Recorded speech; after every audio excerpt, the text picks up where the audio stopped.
must be at the front of the agenda, and it has not been. Instead, he wants to talk about cap and trade. Instead, he wants to talk about health care. There's changes we need to make in health care. There's no doubt about it.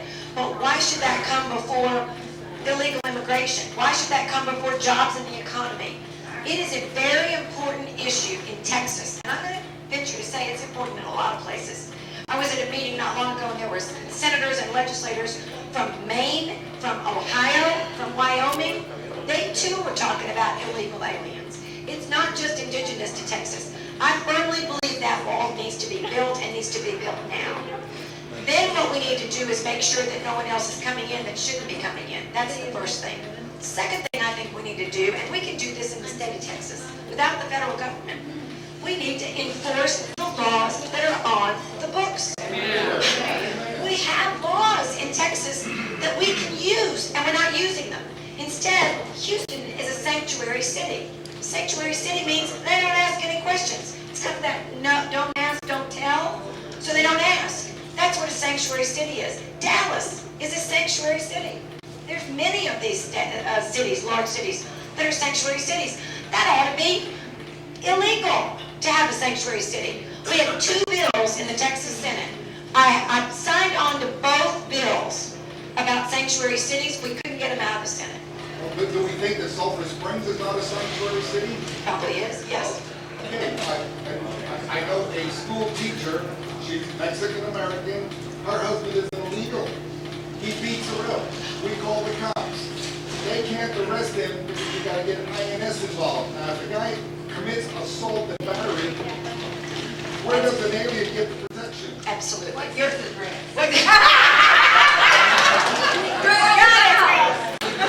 You got it. I mean, that's my case in point. We've got laws on the books today we're not enforcing. And my question is, why not?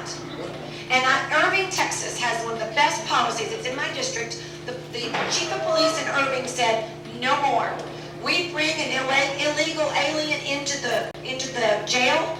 We find that they have been found guilty of a crime. They're deported. They're gone. We're not going to sit here and pay attention to this anymore. We don't even need to know anymore if they're actually convicted. If I know they're illegal, they call ICE. That's where the problem is. ICE isn't coming in quick enough. Yes, ma'am. In the last 10 years, Republicans kind of on the national level let us down by spending too much. Now the Democrats are just making the call.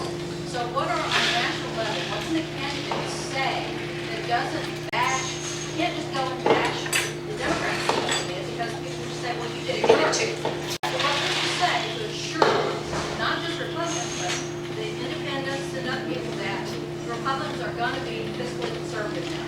I think we have to go, obviously, and look at where we're going to go in the future. I think you have to say, if we don't stop the bleeding now, yes, there were problems in the past, but let's look at what we can do in the future. We can't change what happened. But now, I think, and if I'm wrong, somebody tell me, but I think it's a new day in the United States. We really have people engaged in the issues for the first time. We've got town hall meetings that are being held by many of these congressmen over the next several weeks. They're already coming out. 150 people came out to a town hall meeting in Pennsylvania, in Philadelphia. That's unheard of. You know, I have town hall meetings periodically, and I'll be happy if I can get 25 or 30 people. People are engaged in the issues. People realize now these are their issues. They're going to be important to them.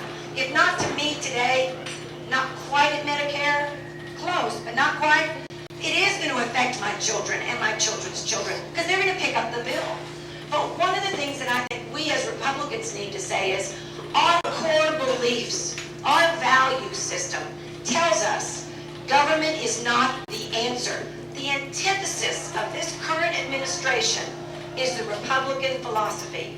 Government is not the answer. We used to say that all the time, even when Republicans were running the government.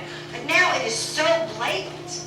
It is so different. It's so obvious. We had 2 weeks ago, we had 2 conferences for legislators. One was in Atlanta, and the speaker was Newt Gingrich. What? And I'm gonna tell you, yeah, he's right. The other one was in Philadelphia, and it was the National Conference of State Legislators. And I had a lot of my colleagues that were going to both. I said, I'm not going to both. There's a difference in these two.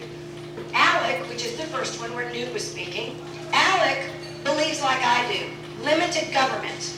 Keep government out of my business as a business person.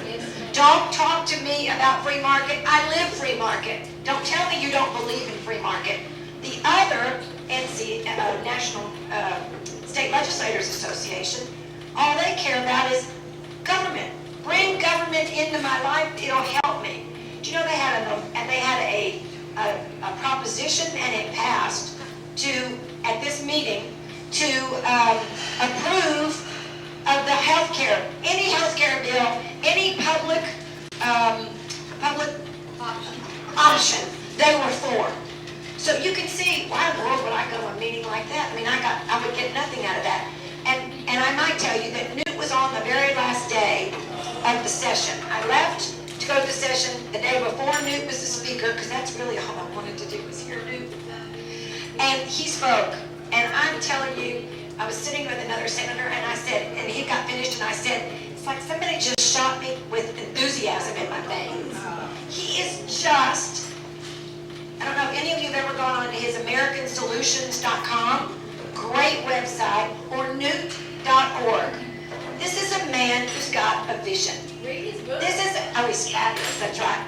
He's got a vision. And you know what? He's not up there bashing what's going on. He's not up there saying, this is all wrong. He's saying, here's a problem, here's a solution. Here's a problem, I've got some ideas. And then he says, encourages everybody to work on those ideas with him. He doesn't do it in a vacuum. He is just a breath of fresh air. Yes, he is brilliant. I don't know who said that, but somebody. He is brilliant. He is brilliant, you're right. But the whole room, there must have been 500 of us, he'd speak and he'd say something, everybody jumped up and clapped, sat back down. Then he'd say something else, jumped up and clapped. I said, now I know why I came. It was the most, it's what you need to get back and get excited again about being a Republican and having good, strong Republican values. Let me say something about Yes. that. I'm not very articulate, but I'll get it out. I think right now that the pulse of America is that Republicans don't have the leadership ability. That's a bunch of crock. Because we're hearing that from the media.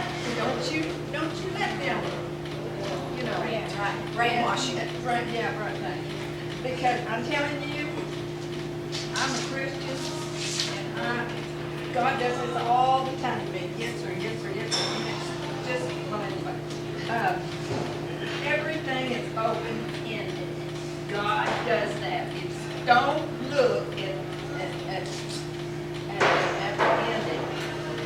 Am I making myself? I think so, yes. I think what you're trying to say is don't think it's over, it's a beginning. It's a beginning. We do have it, we just don't hear it, they don't tell it. Well, remind them that no one knew who Barack Obama was 4 years before the election either. So it's not like he just came, he hasn't been building up to this. We still don't know who he is, isn't that the truth? Yeah. But we've got some strong leaders. We definitely do. Not only do we have strong leaders, but there are a lot of people that everybody doesn't know about right now. There's a lot of good Republicans. But we're not gonna hear it from the media. Well, don't pay attention to Yeah, right. Just read the I try not to. Just read the comments.